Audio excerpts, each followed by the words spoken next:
Bienvenue dans Tropisme, où nous recevons Fadela Ebadj pour son livre qui vient de paraître chez Buchet-Chastel et qui s'intitule « Les ensorcelés ». C'est un livre bouleversant à bien des titres, mais ce qui m'a intriguée, Fadela, c'est pourquoi sur la couverture il y avait marqué « roman ». Alors roman, c'était... oui, c'est un terme très générique en réalité. C'est un récit de vie, ce n'est pas un roman. Mais le prologue et l'épilogue ne racontent pas ma vie. Le prologue et l'épilogue correspondent à des états intérieurs. Alors roman, oui, c'est le choix de mon éditeur aussi. Parce que ce livre, c'est un récit de vie dramatique, c'est aussi une remémoration, c'est aussi un pacte avec vous-même, c'est aussi une quête de la, je dirais pas compréhension, parce qu'on ne peut pas comprendre ce qui vous est arrivé tellement c'est insoutenable, mais c'est une prise par l'écriture à bras le corps de votre histoire la plus intime. On peut dire ça comme ça. Oui, c'est très juste. Je me suis confrontée à mon histoire et je me suis battue. C'est vrai que c'était une grande lutte, c'était un combat, c'était très, très difficile, très douloureux parce qu'on parlera donc du contenu de l'histoire, parce qu'effectivement, comment faire, comment aborder cette histoire qui est celle de ma famille en fait, qui n'est pas seulement la mienne, qui est celle de ma famille, qui est celle de mon père, qui est celle de mes frères et sœurs. Comment l'aborder justement sans créer de peine encore autour de moi, parce que aussi il fallait que je déterre cette histoire, que je la mette au jour, que je la montre, que vous la désenfouissez, que je la déterre de l'oubli, et que en fait, et puis je savais après que ma famille allait lire cette histoire, donc c'était bon, c'est un engagement, évidemment. Je prends cette responsabilité, je l'ai prise parce que j'ai accepté de publier ce texte. Mais en même temps, je sais aussi que que c'est pour moi en tous les cas c'était quelque chose de nécessaire. Vous êtes professeur de philosophie et je pense que la connaissance que vous avez de l'histoire de la philosophie et l'enseignement que vous pratiquez a dû être un cheminement qui a dû être utile dans le drame familial que vous avez vécu et dans cette odyssée intérieure que vous avez parcourue. Oui, alors moi, si j'ai fait de la philosophie, c'est pour effectivement essayer de comprendre quelque chose. Alors comprendre effectivement ce que j'ai vécu, parce que ce qui s'est passé. On ne va pas tourner autour du pot. Votre histoire, ce qui vous est arrivé, a été dans les journaux. C'est une histoire absolument atroce. Vous aviez 7 ans à l'époque. Vous êtes allé à l'école un jour comme un autre. Et puis, devant l'école, les instituteurs, le directeur de l'école vous ont dit « mais rentre vite chez toi, tu ne sais donc pas ce qui s'est passé. Il s'est passé quelque chose de terrible. » Alors, que s'est-il passé alors que vous alliez à l'école Oui, il y a eu un drame, enfin le drame de ma famille. Ma mère et ma sœur ont été assassinées à ce moment-là, enfin. Et c'était pas du tout le directeur de l'école, c'est un homme qui m'a vue seule. Et effectivement, j'étais toute seule devant le portail de l'école. Et il me dit effectivement, rentre chez toi, quelque chose de terrible s'est produit. Et je suis rentrée chez moi, et j'ai appris après que ma mère et ma sœur avaient été assassinées par un voisin. Par un voisin qui habitait au 4e étage. Nous habitions au 2e. Et bon, il est descendu au 2e et il a tué ma mère, ma sœur, il a blessé mon père, il a blessé mon frère. Et puis après, eh bien, il a aussi blessé un brigadier. Et puis ensuite, il s'est retrouvé dans une maison d'arrêt et il y a eu non-lieu. Voilà. Parce qu'il a été jugé fou. pas de jugement, il n'y a pas eu de jugement, il n'y a pas eu de procès, il n'y a pas eu d'enquête. Et pourtant, dans le livre, vous faites figurer les documents attestant justement de ses propres paroles. Et il dit, lui, et d'ailleurs, vous êtes une femme écrivain qui avait beaucoup de courage, car ce livre est un récit, non pas d'un fait divers, mais c'est un récit d'apprentissage de vie et comment on réapprend à vivre quand votre mère et votre sœur ont été assassinées sauvagement. Vous donnez la parole à l'assassin et vous faites figurer à un moment dans votre texte ce qu'il dit. Et ce qu'il dit, donc sa parole, vous la donnez dans ce texte, hein, Les Ensorcelés. Et ce qu'il dit est proprement hallucinant. Il dit que s'il a descendu ces 2 étages un beau matin pour tuer votre mère et votre sœur et blesser votre frère et votre père, c'est parce qu'il était détenteur d'une petite boîte et que dans cette petite boîte, il y avait en quelque sorte des amulettes, qui lui dictaient l'ordre d'aller tuer votre père et le reste de votre famille. Oui, pour sauver sa peau, en fait. Hein, il a créé cette histoire. Enfin, il a inventé une histoire. Il a effectivement dit au juge que ma mère et mon père l'avaient ensorcelé, qu'ils étaient allés voir un sorcier juif et que ce sorcier juif donc avait préparé un petit texte pour lui jeter un sort. Voilà. Mais ce qui est hallucinant, c'est pas cette invention-là. Ce qui est hallucinant, c'est que le juge l'ait cru. Oui. Ce qui est hallucinant, c'est que la justice française, qui est normalement recherche des explications rationnelles, se soit contentée de cette histoire. C'est ce qui me révolte le plus. Parce que c'est pour ça que je dis qu'il n'y a pas eu de procès. Il y a eu des commissions rogatoires, mais le juge a décidé de ne pas envoyer ce dossier aux assises et pour ne pas faire condamner ce meurtrier. Donc le meurtrier a été remis en liberté. Donc le meurtrier a été libéré selon la loi, l'article 64 du Code pénal, parce qu'il y a eu un rapport médico-psychologique qui ne précise absolument rien que cet homme est malade. C'est un homme qui est, d'ailleurs, je reprends aussi certains passages de ce rapport, qui précise seulement qu'il est tout à fait normal, qu'il il a un cerveau effectivement d'Algérien, donc par conséquent de demeure. Ça veut dire quoi, un cerveau d'Algérien ? Ça veut dire un cerveau de demeuré, et que par conséquent, voilà, donc mais c'est pas du tout un homme qui est qualifié. Enfin, il n'y a pas de qualificatif psychiatrique enfin, il n'est pas accusé d'être. Un assassin. Il n'est pas accusé d'être un assassin, mais il n'est pas accusé aussi d'être totalement de relever de la psychiatrie. Alors, ce qui est aussi encore plus stupéfiant, c'est votre propre parcours, Fadela, parce que donc quand votre père est hospitalisé, votre frère l'est aussi, ils vont lutter contre la mort parce qu'ils vont être blessés grièvement. Vous avez quand même 7 ans, vous allez parcourir tout un chemin, vous allez quand même vous construire une identité sociale en dépit de ce drame. Votre père aussi, qui va être ramené à ses propres traditions kabyles, va être sommé par le cercle familial d'épouser une nouvelle femme. Donc vous allez avoir une belle-mère. Alors il n'est pas sommé par le cercle familial d'avoir une nouvelle... Il est sommé encore une fois par les institutions françaises, par l'ADAS, d'épouser une nouvelle femme, sans quoi il perd ses enfants. Donc il y a un double... Non, mais comment est-ce possible que l'ADAS puisse donner un ordre à un homme qui vient de perdre sa femme de réépouser quelqu'un d'autre ? Et là aussi, est-ce que ce genre d'ordre complètement absurde est-il édicté envers tout le monde ? Alors, pas de femme au foyer, donc il y a beaucoup d'enfants, hein, nous sommes 8. Donc je viens de perdre ma sœur qui avait 17 ans, et donc il reste 8 enfants. Et l'assistante sociale, et puis lui m'a dit qu'il n'avait pas le choix.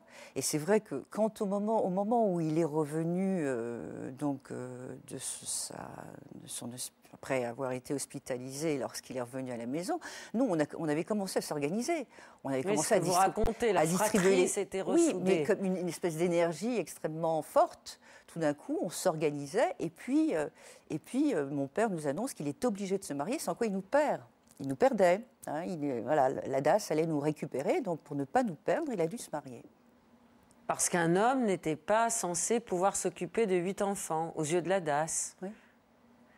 Et est-ce que ce régime s'applique à tout le monde, et est-ce qu'il est encore valide aujourd'hui? Ça, je ne sais pas, je n'ai pas vérifié.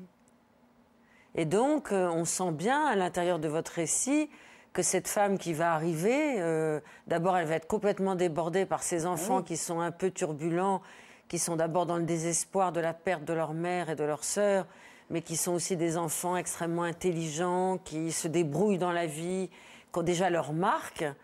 Et on sent bien qu'elle va être exclue par la fratrie.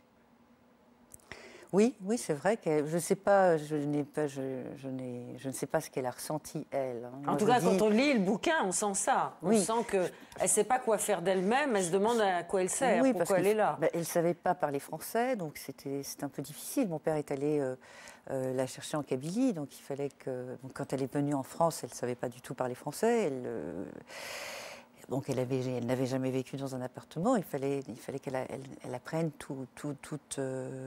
beaucoup de choses. Moi je me souviens, justement je parle du marché, c'est moi à 7 ans qui allais au marché pour faire les courses parce qu'elle ne savait pas. Il fallait que je lui apprenne beaucoup de choses. Non, mais c'est une femme qui a eu beaucoup de courage aussi, parce c'est pas facile de se retrouver avec 8 enfants, et ces enfants ne sont pas... C'est pas facile, c'est pas une chose facile. Et vous, alors vous aviez publié un premier livre qui s'intitule L'Arbre d'ébène, où vous faisiez parler à un petit garçon. Petit garçon, Nasser. Un petit garçon sans papier. Oui. Et je pense que vous êtes quelqu'un qui est engagé en littérature. Vous pensez que la littérature, c'est quelque chose qui peut réveiller nos consciences, qui peut nous faire comprendre le monde autrement. Et vous le prouvez grâce à ce texte, Les Ensorcelés, parce qu'il s'est passé un très long moment. Nous sommes en 2010, ce drame s'est produit en 1972, vous êtes devenu philosophe, professeur de philosophie, vous avez enseigné la philosophie à Rome, et puis ensuite vous êtes revenu en France, vous avez publié ce premier roman, et comment s'est ourdi, si j'ose dire, comme un complot, la nécessité d'avoir à écrire sur l'origine, les raisons de l'existence de ce drame. Fadela. Moi, je pense qu'il faut... D'abord, moi, ni crime ni délit, ça veut dire, ça veut dire que ma mère et ma sœur sont mortes, ne sont pas mortes. Donc, je ne peux pas vivre avec ça, avec cette idée-là. Sur le plan du droit, en tous les cas, ça signifie... Parce que leur crime n'a jamais été jugé. Oui, sur le plan du fait, effectivement, elles sont mortes. Mais sur le plan du droit, elles n'ont pas été ni crime ni délit. Non-lieu, ça signifie ni crime ni délit. Ça veut dire qu'il n'y a pas eu de crime. Alors, donc ça veut dire que quand vous étiez enfant, vous pensiez que peut-être votre mère et votre sœur étaient encore quelque part dans le monde, puisque l'assassin n'avait jamais été jugé. Oui, de toute façon, elles sont toujours là, elles resteront toujours là. Je veux dire, on ne peut pas oublier ceux qu'on a aimés, on les aime éternellement, enfin, on les aime jusqu'à notre mort. Mais sur le plan du droit, ça signifie pas de crime. Et moi, je ne pouvais pas accepter, je ne pouvais pas accepter l'idée que le pays dans lequel je vis, que les lois de ce pays me disent ni crime ni délit, elles ne sont pas mortes assassinées, elles ne sont pas mortes. Voilà, je ne pouvais pas l'accepter. Donc la seule solution, l'unique solution, c'était effectivement de trouver un moyen, et la littérature pour moi est un outil, est un moyen, curieusement, pour clamer, pour crier ces crimes. Hein. Pour les faire reconnaître publiquement. Alors, pour les faire reconnaître publiquement, oui, pour les faire reconnaître publiquement, mais en tous les cas, pour moi, de me dire, voilà, c'est posé, c'est dit, elles sont mortes de cette manière-là, et leur assassin n'a pas été jugé, ouais. Et je veux qu'on l'entende. Et c'est effectivement difficile de transformer un fait divers, parce que c'est un fait divers, en objet littéraire. C'est extrêmement difficile, il y a un long travail. Bon, ça signifie effectivement rentrer dans un processus extrêmement douloureux, extrêmement... parce que c'était... Mais bon, voilà, c'est fait. Que ce soit... Et je suis très très fière d'avoir écrit ce livre. Mais vous avez raison, c'est pas par hasard qu'il y a Virgile en exergue de ce livre. Et il y a beaucoup de choses dans ce livre. Parce que je pense que ce chemin que vous avez accompli, à la fois littéraire, mémoriel, familial, mais aussi éthique, arrêter l'opacité sur sa propre origine, essayer de comprendre ce qui s'est réellement passé, tenter de parvenir à la vérité, vous a fait aussi remonter dans votre propre histoire algérienne. Et à un moment, vous avez un passage absolument remarquable sur votre grand-père en Kabylie. Vous restituez ce qu'il était, vous restituez sa dignité, vous restituez les paysages à l'intérieur desquels il a évolué durant toute sa vie. Donc il y a toute une fierté aussi de la recherche d'une quête généalogique dans votre livre. Oui, c'est très bien dit et oui, c'est très juste. En fait, si je n'avais pas écrit ce livre, je n'aurais pas retrouvé cette identité-là. Il y a cette force, pas cette identité, mais cette force-là, cette force de certains hommes. De la continuité généalogique. Voilà, c'est ça. C'est comme si j'avais repris le fil, que je l'avais abandonné pendant des années, parce que c'est très difficile de se confronter à cette réalité. Bon, d'abord de lutter contre les institutions, parce qu'en même temps, pas de procès, ça veut dire, là, j'appelle la justice, je dis, voilà, j'existe, et ma famille aussi, et ma mère aussi, elles sont algériennes. Parce qu'elles sont algériennes, vous n'avez pas voulu que cette affaire soit jugée. C'est dingue. Je veux me faire entendre. Donc, et effectivement, pour me faire entendre, il a fallu que je retrouve comme ça cette dimension-là dont vous parlez, parce que j'ai besoin d'eux et que j'ai besoin d'aide pour écrire.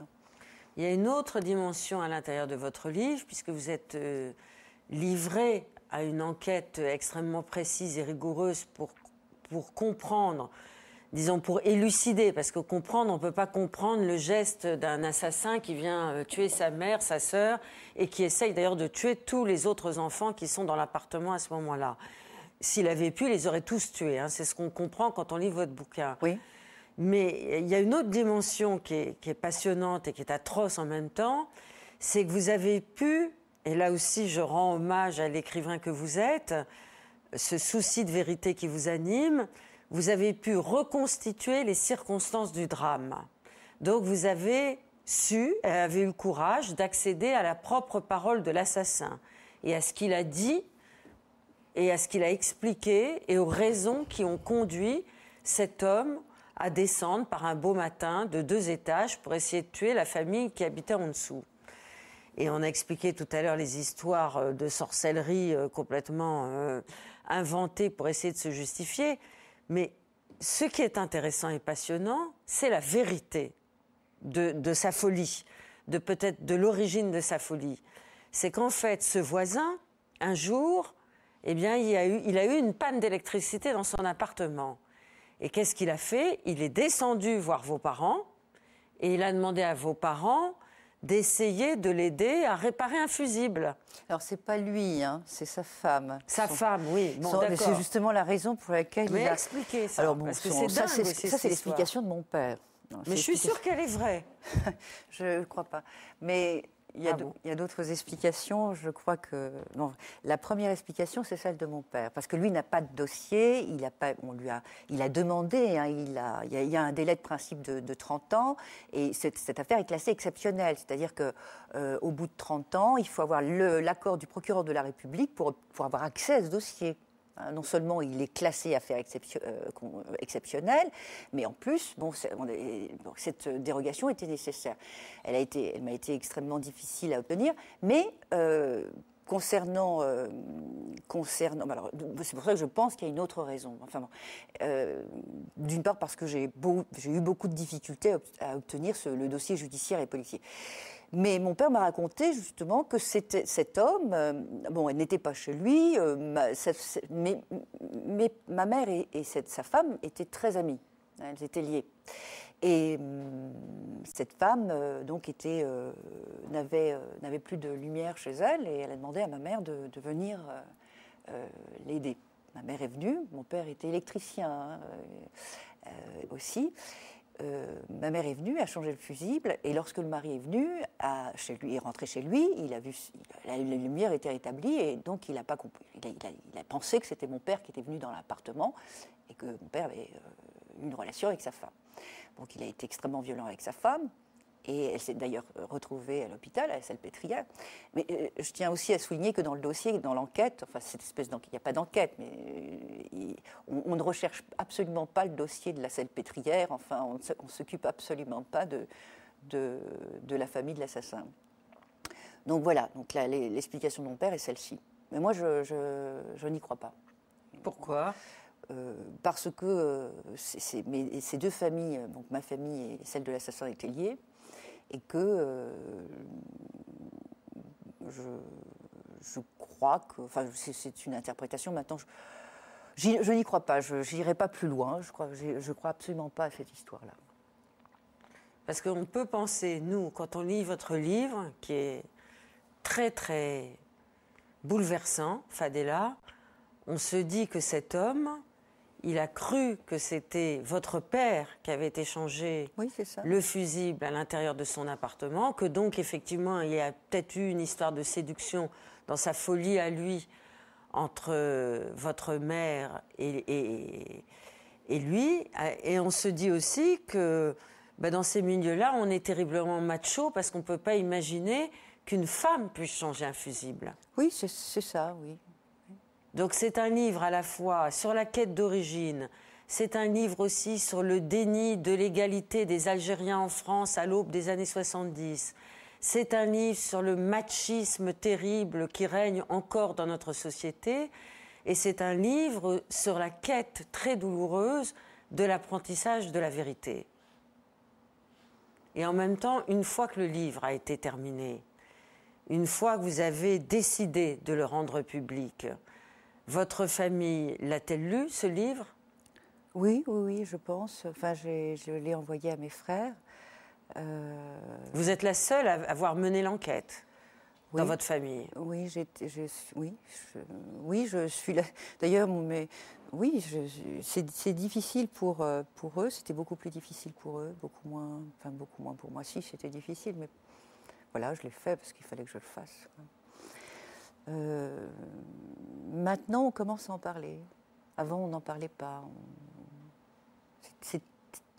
J'ai vécu dans une famille où on ne parlait pas de cette histoire. En même temps, n'avez-vous pas écrit ce livre en mémoire de votre mère, parce qu'il y a des pages d'une douceur infinie sur la peau de votre mère, sur votre manière de vous lever contre elle, sur son odeur, sur cette protection qu'elle incarnait, comme si l'écriture, finalement, transgressait le temps et vous permettait d'être de nouveau, enfin, un petit peu avec elle. Oui, c'est un lieu assez privilégié, hein, ce lieu-là, ces moments-là où on écrit, parce qu'on fait des rencontres et on choisit les rencontres que l'on veut. C'est un moment, ce sont des moments extraordinaires. C'est pour moi, en tous les cas, c'est d'abord une sépulture pour elle, c'est une sépulture. C'est un livre contre l'oubli, mais c'est aussi une sépulture. C'est aussi un livre de poésie, Fadela. Je vais lire un très court extrait. Quand vous étiez petite, vous parlez de votre enfance admirablement. Vous écrivez, par exemple, « Je me sentais liée aux cystes, genêts et lentisques agrippés aux rochers. À leur sommet, je me recueillais sur les tombes, surplombant un paysage de rêve. Le cimetière jonché de stèles, géométriquement planté, était bien entretenu. Il y avait de belles fleurs sur celle de mon père. Qui pouvait prendre soin de sa tombe, placée entre celle de sa femme, de sa fille et de son fils aîné, 6 ans après sa mort. J'aperçus un vieil homme avec un arrosoir. Je crois qu'il m'a vu entrer et m'a suivi. Sans rien dire, il arrachait les mauvaises herbes sur la tombe, en me regardant de temps en temps pour saisir une trace d'émotion sur mon visage. Personne ne me parla dans ce village. On ne me jugeait pas, on n'essayait pas de m'apprivoiser, ni de m'adopter. J'eus l'impression de faire partie intégrante de la terre. Et on a l'impression que, après avoir terminé ce livre, en le rendant public, maintenant c'est un livre que les téléspectateurs peuvent lire et s'en emparer, eh bien on a l'impression que vous êtes réconcilié avec le monde. Je me trompe ? Oui, alors réconcilier, en tous les cas, je le vois autrement. Je le vois un peu plus clairement. Je le vois un peu plus clairement, je le vois...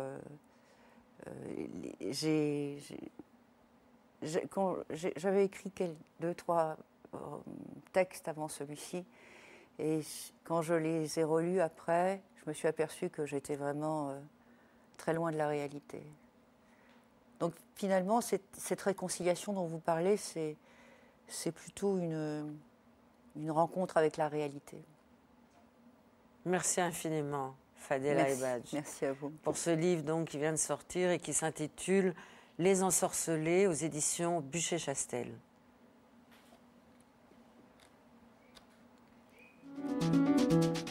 Ça va, ça